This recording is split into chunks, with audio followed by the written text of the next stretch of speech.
어제 뉴스를 봤을 때는 오늘 아침부터 이제 장마가 시작되어서 이제 많은 비가 내린다는 소식을 들었습니다. 그래서 이번 비는 참으로 많이 반갑고 기분 좋은 비가 되겠구나 해서 저도 새벽에 이제 빗소리를 듣고 이제 아침에 길을 나설 때는 좀 더 이제 상쾌한 마음으로 더욱더 이 주위를 맞이할 수 있겠구나 생각했는데, 집 문을 나서고 현관문을 나오는 순간 비는 내리지 않았습니다. 그래서 그러다 보니까 또 한편으로는 좀 약간 또 답답한 기분도 있었지만, 또 주위를 맞이하는 그 기분만큼은 더욱더 그런 저의 마음을 또 막지는 못하였습니다. 그러다가 이제 일부 예배를 드리고 이제 9시 이제 청년 예배를 준비하던 중에 창밖을 보니까 또 그제서야 이제 시원하게 빗줄기가 내리더라고요. 그래서 그 비를 잠시 동안 바라보면서 또 한번 힘을 얻고 기분 좋은 또 기운을 얻으면서 또 예배를 준비할 수 있었던 것 같습니다. 이처럼 하늘에서 내리는 비가 우리에게 어떠한 순간에는 매우 기분 좋음을 나타낼 수 있는 그런 반가운 비가 될 수도 있습니다. 아마 지금 오늘 내리는 이 비가 그러한 비가 아닐까 생각해 봅니다. 지금 이제 지방에는 너무나도 이제 극심한 무더위 때문에 많은 가뭄이 들었고, 그리고 이제 생명이 살아 숨쉬지 못하는 그러한 상황 속에서 내리는 비인 만큼 더욱더 삶이, 생명이 살아 숨쉬게 할 수 있는 그러한 비가 되지 않을까 다시 한번 생각을 해보면서, 하나님께서 얼마나 많은 또 비를 내려주실지는 모르지만 우리에게 또 필요한 만큼의 비를 내려주셔서 또 농부들의 그 위로 마음을 어두웠던 그 마음을 위로해 주시고, 또한 그 가운데서 생명을 불어 주실 것을 기대하고 소망하며, 또한 우리에게는 그 비가 성령의 단비가 되고 은혜의 단비가 되어 온전히 주님의 그 뜻 앞에 나아갈 수 있는 귀한 축복의 시간이 되어지기를 주님의 이름으로 소망합니다. 아멘. 네, 사랑하는 신가족 여러분, 우리는 삶을 살아가면서 처음이라는 것의 소중함을 가지고 있습니다. 처음에 내가 무엇을 했는지, 또 누군가를 처음에 어떻게 만났는지, 그리고 그 사람의 첫인상은 어떠했는지, 이것을 처음 했을 때는 어떠한 기분이 들었는지 등 처음이라는 이것에 매우 깊이 있게 우리는 다가갑니다. 지금 이 시간 우리 한번 기억을 더듬어서 처음에 대한 소중한 기억이 있는지 혹은 추억이 있는지 생각해 보면 좋을 것 같습니다. 저도 이 처음에 대한 소중한 추억이 하나 있습니다. 그것은 바로 처음으로 제 스스로 적은 장래 희망, 즉 제 꿈이었습니다. 어릴 적 이제 초등학교에 다닐 때 이제 새로운 학년에 올라가게 되면 이제 학기 초마다 학교에서는 이제 가정 환경 조사서라고 해서 유인물을 나눠 주게 되고, 그리고 그 받은 유인물을 이제 집으로 가져가서는 이제 어머니께서 써주신 그대로 받아들고 다시 학교에 제출을 하게 됩니다.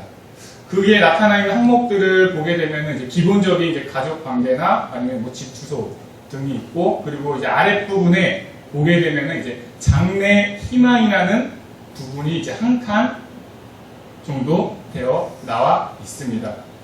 그렇게 장래 희망을 적어야 되는데, 이제 어릴 때는 제 장래 희망이 바로 제 어머니가 적어주시는 그것이 바로 제 장래 희망이었습니다. 어쩔 때는 변호사를 적어주셨고, 또 어느 때는 검사나 판사 아니면 의사를 적어주셨습니다.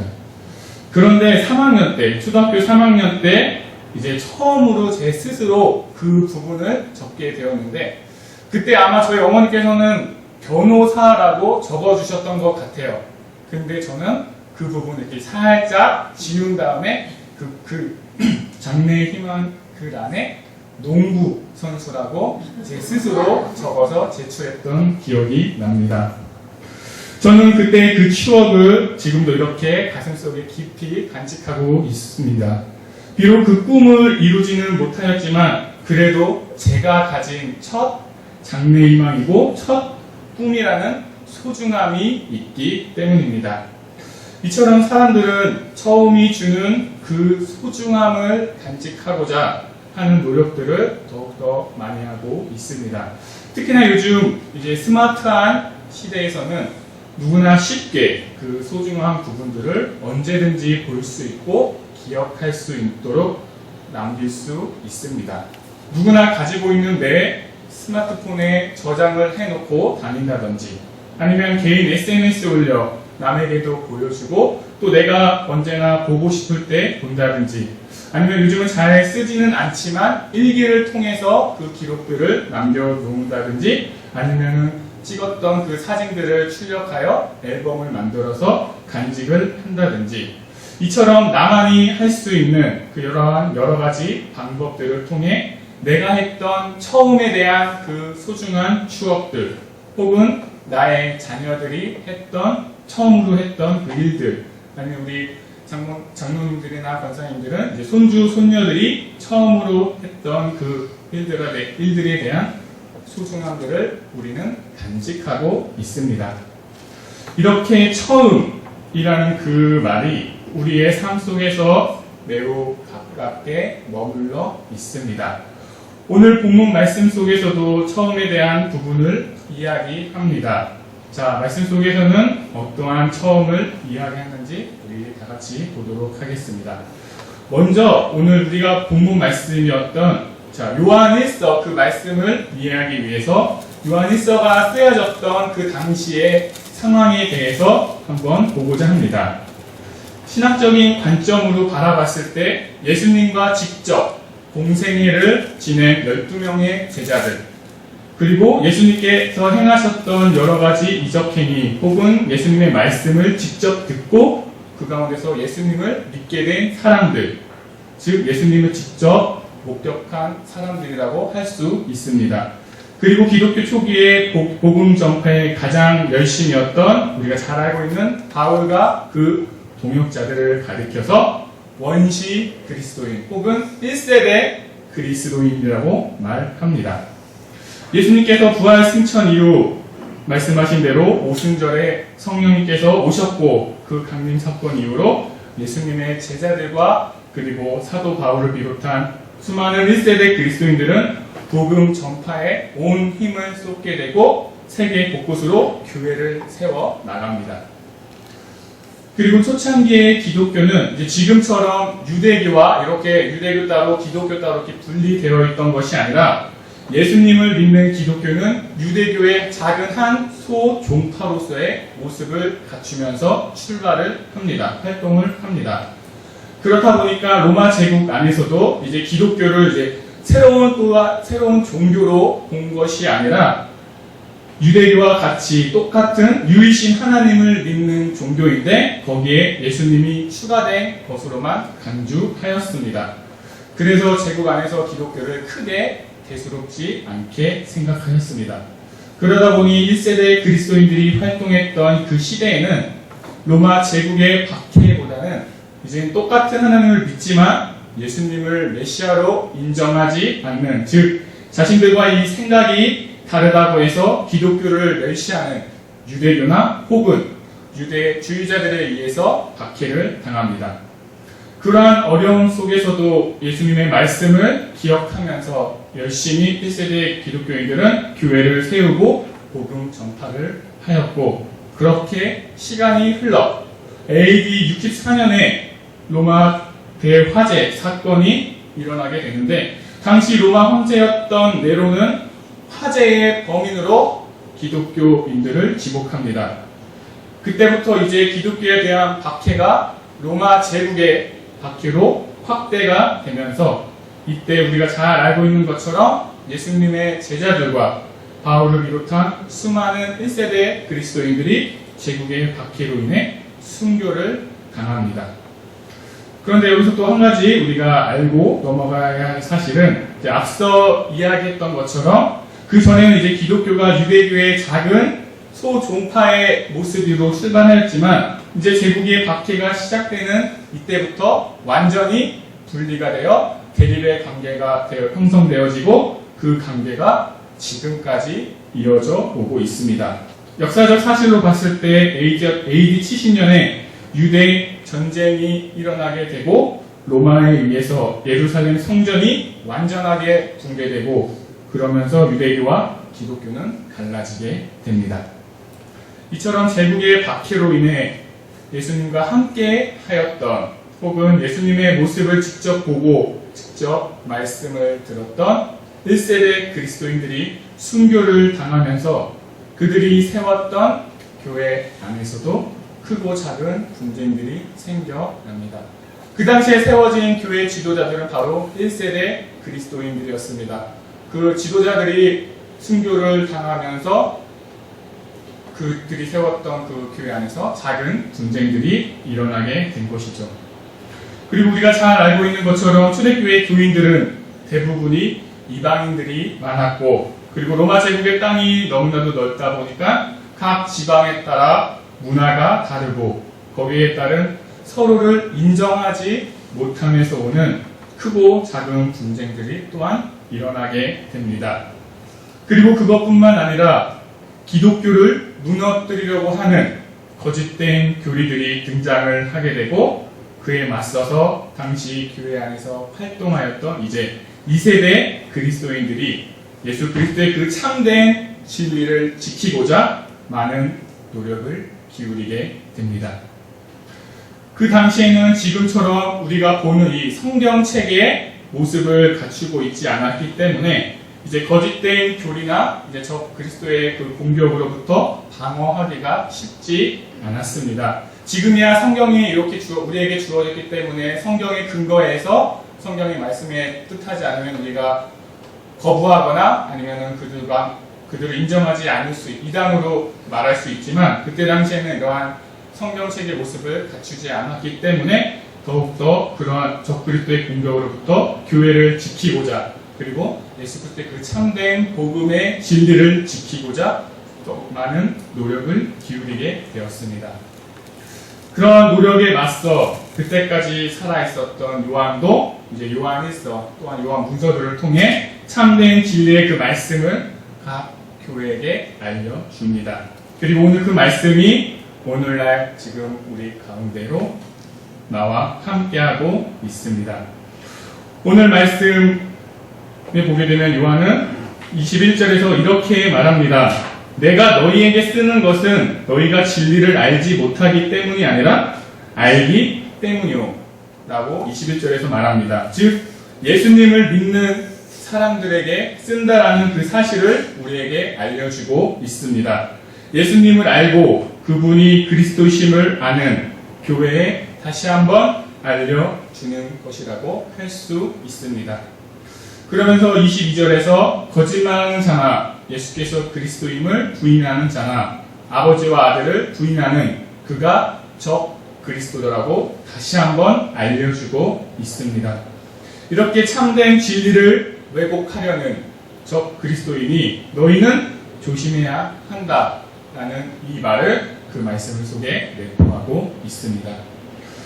그러면서 요한은 적 그리스도로부터 자신과 교회를 지킬 수 있는 그 방법을 다시 한번 뒤에 이어 알려줍니다. 자, 우리 다 같이 오늘 본 말씀했던 요한일서 2장 24절을 한번 우리 다 같이 봉독해 보도록 하겠습니다. 요한일서 2장 24절 다 같이 봉독하겠습니다. 너희는 처음부터 들은 것을 너희 안에 거하게 하라. 처음부터 들은 것이 너희 안에 거하면 너희가 아들과 아버지 안에 거하리라. 아멘. 사랑하는 시간이 여러분, 우리가 방금 봉독한 말씀처럼 오늘 주님께서 우리에게 말씀하고 계십니다. 현재 우리가 살고 있는 지금의 모습은 어떠합니까? 지금의 시대와 2000년 전에 이때 요한일서가 쓰여질 당시의 시대, 문명의 발달에 따른 차이는 있지만 그때나 지금이나 참된 복음의 진리를 지키기에는 어려운 환경 속에 있습니다. 지금도 우리는 수많은 이단이랑 기독교를 왜곡하려는 그 무리들하고 그 가운데서 교회를 지키기 위해 참된 복음의 진리를 지키기 위해 우리는 수많은 노력들을 하고 있습니다. 그리고 우리의 삶 속은 또한 어떠합니까? 예수 그리스도가 나의 주인이심을 고백하며 그분의 말씀에 따라 혹은 그 뜻에 따라 살아가고 싶지만 그렇게 하기가 많이 힘들어지고 있는 현실이 지금 우리의 모습 아닌가요? 참된 진리를 지키기 위해서 애쓰는 우리들에게 수많은 사탄의 공격들이 들어오게 되고 우리는 언제나 그것들과 매 순간 싸우고 있습니다. 때로는 그 공격에 넘어질 때도 있습니다. 그런데 넘어지더라도 우리는 다시금 예수 그리스도 앞에 온전히 나아가야 하는데 그러지 못하고 주저앉아 있을 때도 많이 있습니다. 나에게 주어지는 이러한 여러 가지 상황들이 나를 힘들게 하고 지치게 하고 주님을 멀어지게 하고 있습니다. 주일날조차 예배를 드리러 오는 이 길이 너무나도 힘들고 멀게 느껴질 때도 있습니다. 그러지 말아야지 하면서도 예배하는 자리를 멀리하는 나의 모습을 바라볼 때 주님에 대한 죄송한 마음에 하염없이 눈물을 흘릴 때도 있습니다. 이러한 우리의 연약함을 아시는 주님께서 오늘 우리에게 말씀하십니다. 너희는 처음부터 들은 것을 너희 안에 거하게 하라.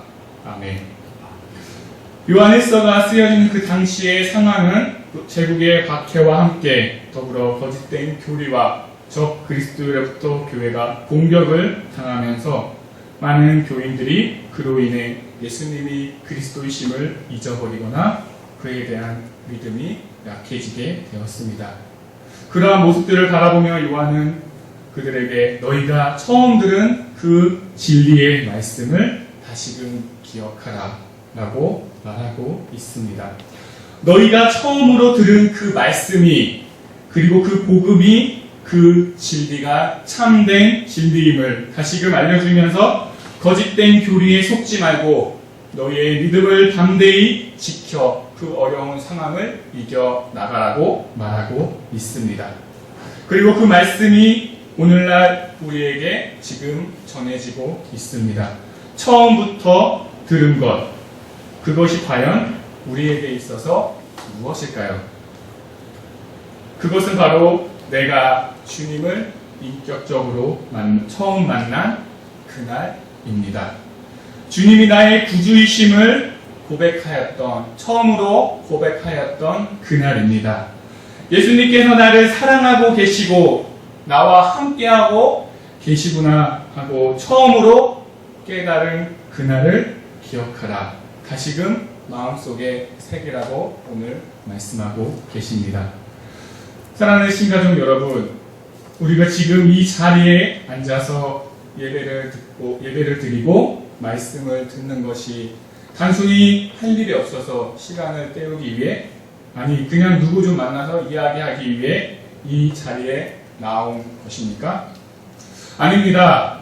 저를 비롯해요 이제 앞에 앉아 계신 우리 목사님 혹은 전도사님들, 장로님들, 권사님들 그리고 집사님들 그리고 많은 성도님들 여기에 모인 우리 모두는 바로 주님을 처음 만난 그날이 있기 때문에 이 자리에 앉아 있습니다. 우리가 주님을 만나고 주님의 사랑을 깨달은 그날이 없다면 여기서 우리는 함께하지 못했을 것입니다. 저 역시 이 자리에서 주님의 말씀을 선포하고 있지 않았을 것입니다. 사랑하는 신가족 여러분, 나를 사랑하고 내가 사랑하는 그분, 바로 예수 그리스도 그분을 처음 만난 그날, 처음으로 주님을 사랑한 그날을 기억하시기를 주님의 이름으로 소망합니다. 그날의 기억이 우리 가슴 속에 자리매김하고 있을 때 그날의 감동으로 우리는 사탄의 공격 속에서 이길 수 있습니다. 바로 그날은 우리의 삶 속에서 가장 큰 축제의 날이기 때문입니다. 우리가 누군가를 사랑할 때 그 사람과 처음 만난 나를 기억하지 않습니까? 특히나 나의 아내 혹은 나의 남편과 처음 만난 그날들을 우리 일신가족 여러분들은 어떻게 다 기억하고 계신가요? 나의 아내와 혹은 나의 남편과 처음 만났던 그날을 잘 기억하고 계신가요? 저는 기억하고 있습니다.